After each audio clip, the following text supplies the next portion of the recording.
Someone asked me today if we could have a non-technology lesson sometime. Well, we're sort of doing that, no PowerPoint. They even suggested that we have everybody put up their cell phones and all electronic devices and open up something called a Bible. Pages that you actually do this with. Well, I don't know if we can get away with that because some of you would pass right out and hit the floor. I'm just sure. I have no doubt about it.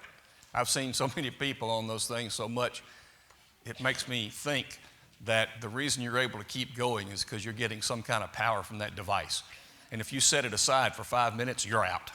I'm totally convinced of that. So, no PowerPoint, but you can have your handheld Bible this way or your handheld Bible this way and turn to 2 Kings chapter 2. And that's where we will be for just a few minutes. I'm not looking at that. So just hush.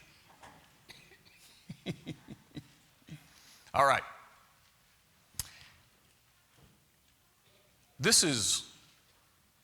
This kind of lesson is probably one of my favorites because it arises from a challenge. Somebody will say, well, now, talk to me about this. I don't get it. Well, that happened recently. And even though it's a passage that I've read many times, talked about many times, I've never really sat down and studied it in an in-depth way to get a handle on it. And even though I presented something that I thought at the time, I think I could do a better job. And so I said, okay, you got to study this and go at it. So that's what I've done. And I think that is one of the joys of Scripture, is digging in deeply to figure things out.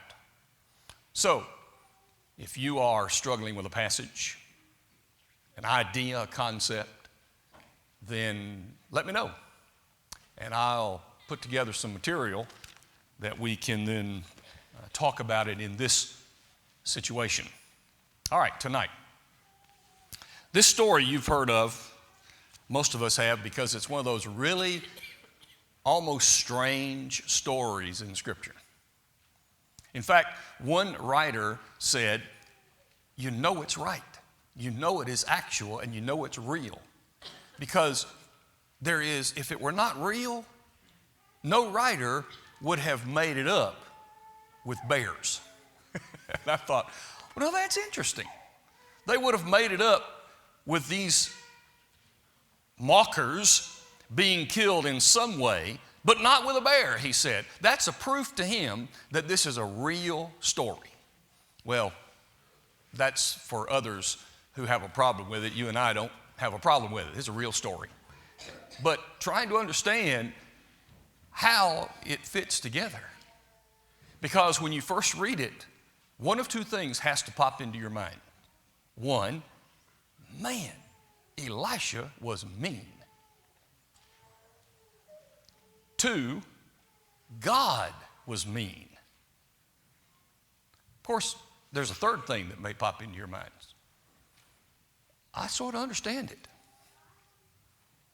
You ever had children go in such a way, you go, just get away from me. Get away. Leave me alone. Had enough. Well, I don't think any of us would come around and curse them. And so that's why we get a problem. We go, why would he do that? Doesn't make any sense. So let's see if we can wrap our minds around what's happening in this context. So consider the context. The context is, according to chapter 2, this immediate context, Elijah has fulfilled his job as prophet. And God is going to be taking him away. And he is going to take him in a very interesting way that doesn't happen any other way in Scripture. He's going to, with a chariot of fire, he's going to pick him up and carry him away. And so he is going to pass the torch to Elisha. Now, this situation is already planned by God. 1 Kings chapter 16, whenever God is told or tells Elijah, I'm going to take you, so you get Elisha ready. Bring him on, and I'm going to let him take over.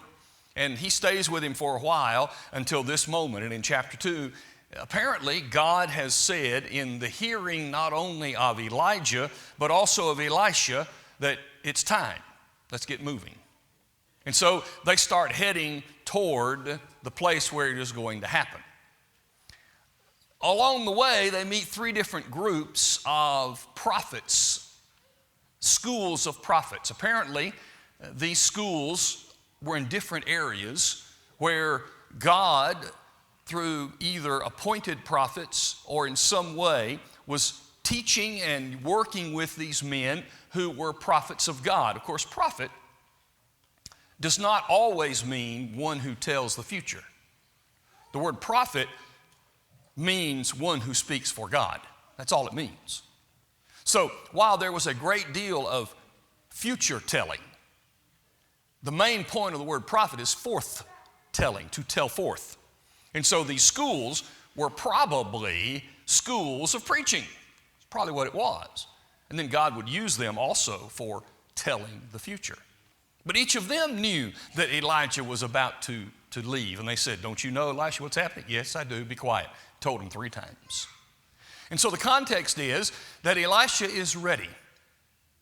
And he said, look, Elijah said, I have a test for you. And here's the test. He didn't tell him that, but it sort of looks like that's what's going on, because he said, stay here, I'm going over there. Elisha said, nope, not happening. They got there, and Elijah said, now stay here, and I'm going over here. Not happening. As the Lord lives, I'll not depart from you. He went with him. 3rd time, stay here, I'm going over there. Not happening. I'm staying with you. That's when they came to the river. And as they were standing there, he took his cloak, Elijah did, touched the water, it divided, they walked across on dry land, they got to the other side, and Elijah said, tell me what your question is. Why do you keep hanging around?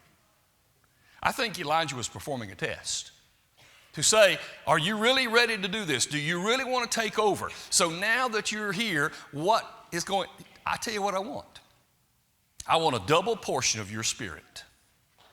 Now, the spirit of Elijah is a very popular topic in the entirety of Scripture. In fact, it becomes a very important part as the New Testament opens. The one who came in the spirit of Elijah. And so he wanted a measure of the spirit of Elijah. Maybe no greater prophet than Elijah. That's what Jesus said. And so he wanted whatever Elijah had.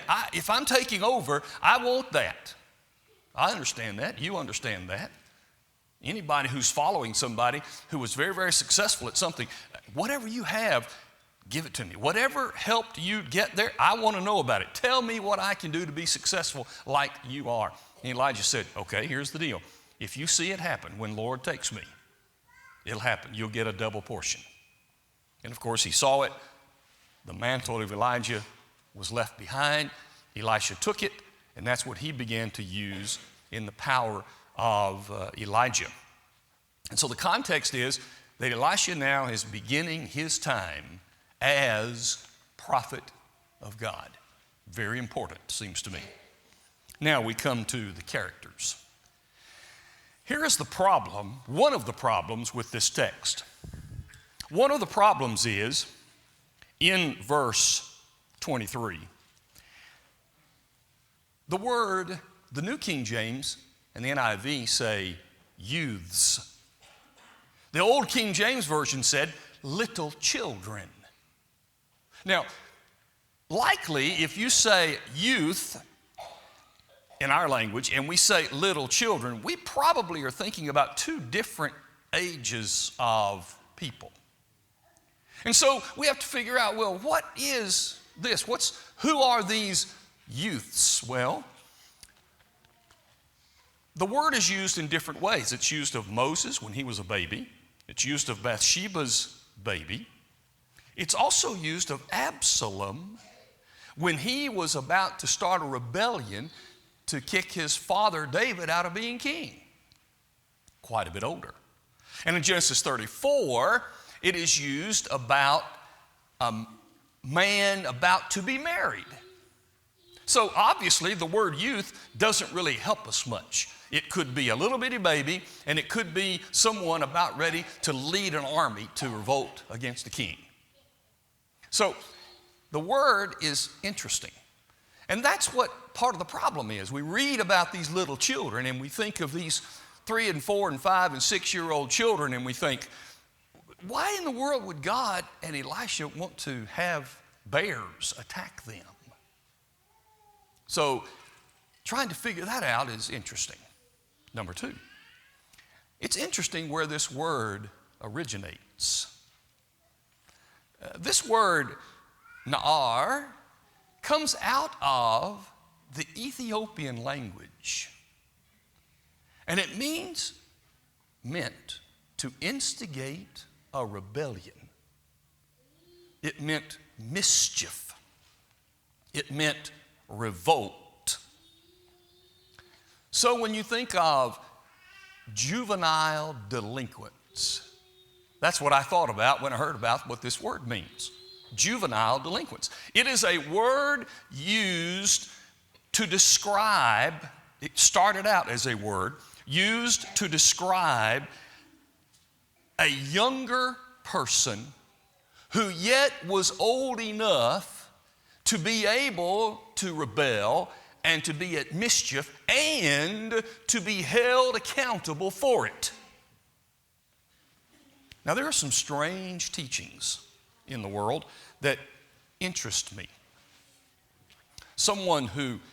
There is a teaching that I read one time that in talking about little babies born as sinners, this man said every time a child, a little baby, kicks a fit, it's sinning because they're not supposed to do that.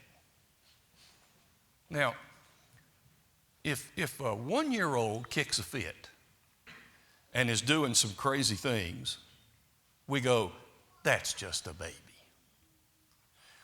But if dad kicks a fit and he's on the floor kicking his feet and stomping, we're going to go, there's something wrong here, right? Okay, so the point is that these youths were able to understand that whatever they were doing was wrong. They were old enough, and based on the way this word began, they were in a state of rebellion.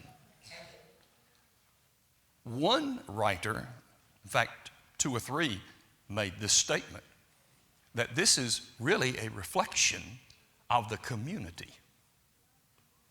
The city of Bethel, interesting in the Old Testament, was the place where idol worship started among the Israelite people. When Jeroboam set up, when the kingdom was split between him and Rehoboam, when the new worship setting that Jeroboam put together with golden calves, one of them was set up in Bethel. So that Bethel, from then on, became a center of calf worship and all that was associated with idolatry. That's quite interesting. And so they said this community produced a rebellious mentality toward God. These young people were a reflection of the community of adults. That may be true. It certainly fits, makes a little sense. So I think these are a little older. Now, third, let's consider the curse. Let's consider the curse. Cursing is something that you read about in Scripture. Proverbs chapter 26 and verse 2, the proverb writer made an interesting statement about cursing. Like a flitting bird and a flying sparrow, a curse without a cause will not alight. Here's the point. Like a bird that is constantly moving around, I would think more like a hummingbird, never seems to settle anywhere, right? A curse uttered for which there was no cause will not alight. It won't settle. And here's what that says to me. The person in charge of the curse is not the one giving the curse. It must come from God. So that the passage seems to me to say that if there is a just cause behind the curse that you give, then God is saying, I'll take care of it. I'll take care of it. Now, that works in this case. Now think about Psalm 37. Here in verse 22, the psalmist even said, the one who is cursed will be cut off. And it can have lasting effect. When the people of God came back from Babylonian captivity, Nehemiah is rebuilding the city, helping to get the worship reconnected and the worship of the temple or the tabernacle going again, or the temple. He noticed in chapter 13, they were reading the law again.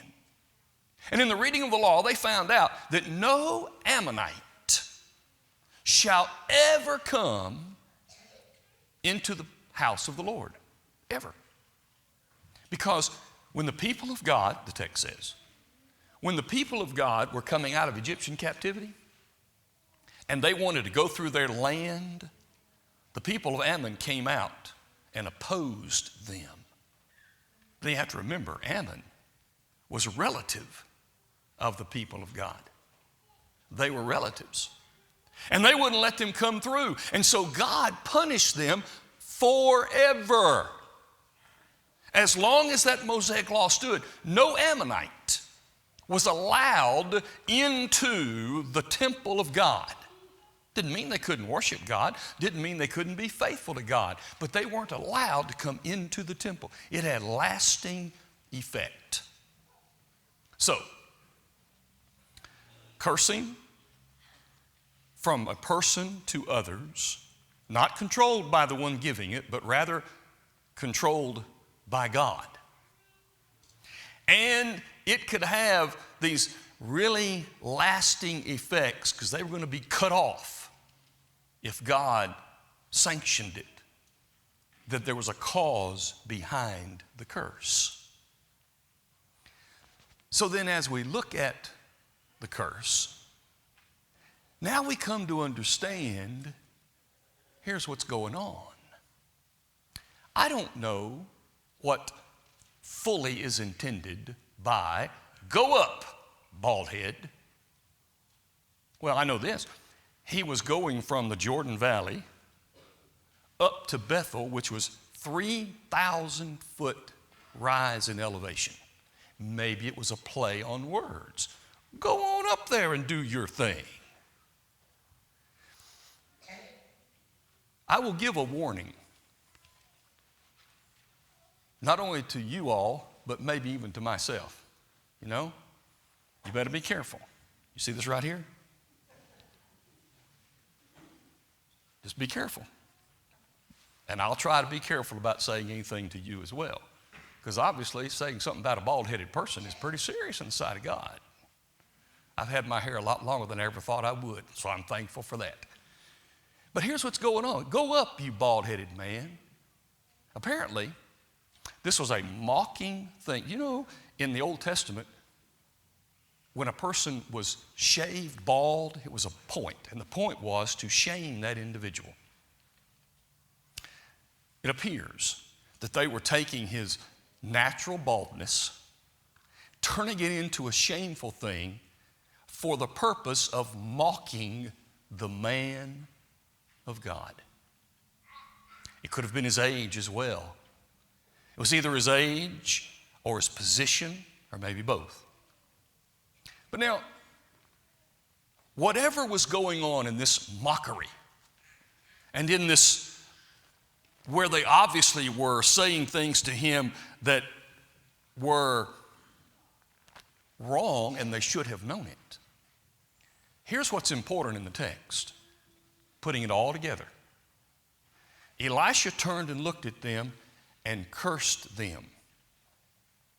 There is no indication from the text that Elisha called the bears from the woods. That was God.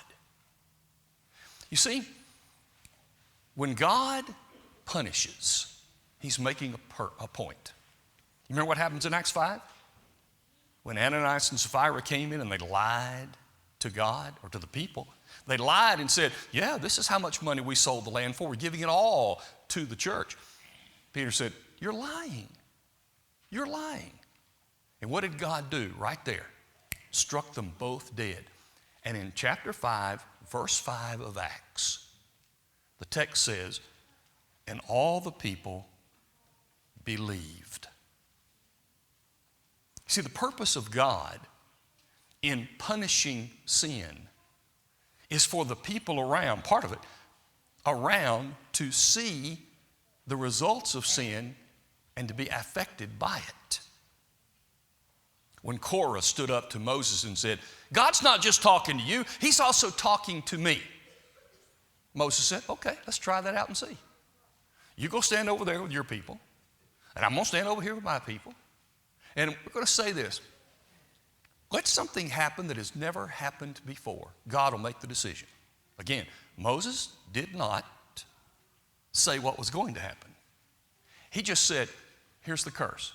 Something's going to happen. Well, all of a sudden, the first record of an earthquake happened, and it swallowed up Korah because he dared to stand against the leader of God. Why did he do that? Why did God do that? Make a point.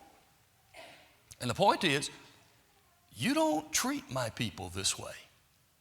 And then everybody else believed. Elisha gave the curse. God fit the punishment. This lesson teaches this also. We spend a lot of time downplaying and minimizing sin. God can't do that. God cannot do that. Let me see if I can illustrate it this way. I want you to think right now of one sinful thing in this world that makes your skin crawl. I mean, it flies all over you. You have to control yourself not to lash out against it. We all have those things, whatever they are. It may have something to do with something in your background that happened, something you lived around, something that happened to you. It may, whatever it is, you think about one thing that absolutely disgusts you. Then remember this. There are a lot of things that we see or get involved in that don't disgust us that way. We're not as disgusted by this as we are by that. We sort of overlook this, but not that. Now remember this. Every sin, every one of them, God looks at it like this. Whereas a few things make our skin crawl, every sin does that to God. Every one of them. It doesn't matter how we rank them, because that's what we do. These are greater than these. These are worse than these. We do that. God doesn't do that. Every single solitary sin makes God's skin crawl. So he's looking at the sin. We're looking at the age, maybe, of the people involved. And the lesson then is this: God never makes a mistake. God never does anything wrong. We may not be able in our human minds to make the connection between mocking someone and bears tearing at them. Now remember, also, the text doesn't say that they died. The text doesn't say anything about, they were torn up. We assume that they all died. But there are people who escape bear attacks. Maybe it just scraped them up really bad and taught them a lesson. Either way, the text is really clear. God hates sin. We need to learn to hate sin. That's hard to do. And when God assigns a punishment, it's not because he hates a person here more than he does over here. It's because God does what's right.